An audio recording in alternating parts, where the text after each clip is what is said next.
तो चलिए आइए दोस्तों, पढ़ते हैं 58वां श्लोक। इसकी प्रोनाउंसिएशन आसानी से हम देखते हैं। इस बार हम कंप्यूटर से ही पढ़वाते हैं। तो आइए पढ़ते हैं इसका संस्कृत उच्चारण। 58वां श्लोक। यदा संहरते चायं कूर्मोऽङ्गानीव सर्वशः इन्द्रियाणीन्द्रियार्थेभ्यः तस्य प्रज्ञा प्रतिष्ठिता।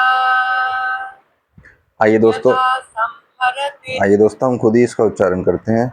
यदा संहरते चायं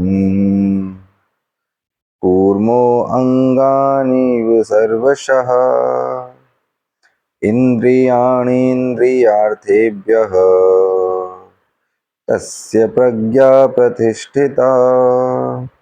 भगवान श्री कृष्ण में यही समझा रहे हैं कि जो मनुष्य अपनी इंद्रियों को उनके विषय भोगों से खींच लेने के लिए उसी प्रकार से योग्य होता है जैसे एक कछुआ अपने अंगों को संकुचित करके उन्हें कवच के भीतर कर लेता है, वह दिव्य ज्ञान में स्थिर हो जाता है।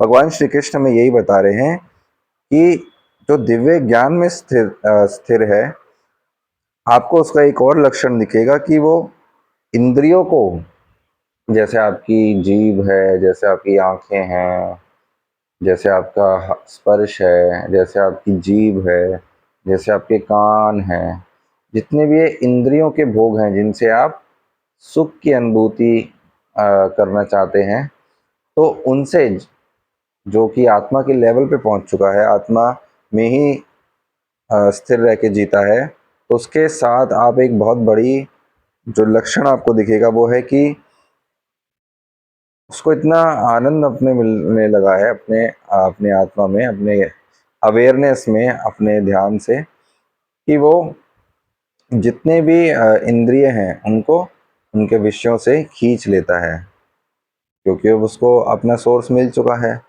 अब ज़्यादा उसकी इंद्रियां भाग नहीं रही हैं। ठीक है, कभी कभार उसका जो भी इच्छा होती है तो वो सहज रूप से उसको भोग लेता है, ना कि उससे एडिक्ट होता है कि यही सुख है और इसी से मुझे ज़्यादा से ज़्यादा सुख मिलेगा। तो बहुत ही सहज रूप से उसका जीवन और इस विषय भोगों से उसका चिंतन खत्म हो जाता है। ये नहीं है कि उसकी जीभ भाग रही है या उसकी आंखें भाग रही हैं बाहर की ओर, या उसका कान भाग रहे हैं, या फिर उसकी जीभ कुछ भी बोलना चाहती है। बहुत ही समतापूर्वक उसका जीवन हो जाता है।